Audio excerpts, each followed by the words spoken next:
nasa daw po tayo na. Ano?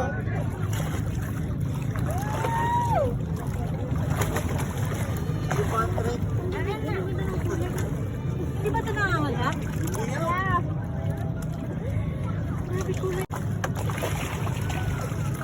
Ang init na ito. Ang kinakain ng buhangin. Wow. Ang buhangin? Oo. Ang galing naman. Kaya parang bilis na, no? Kuha pa tayo. Dito siya. Wow! Ito, pulaw. Ay, pula! Ito naman. Parang siyang pangkilod. Alam mo yung pangkilod, yung gaspang-gaspang. Pangihilot ko yung likod niyan. Ayaw ko lang. Tanggal ang balat mo dito. Dalawa yan eh. Ang kulay pala, oh. Parang siyang engel, no?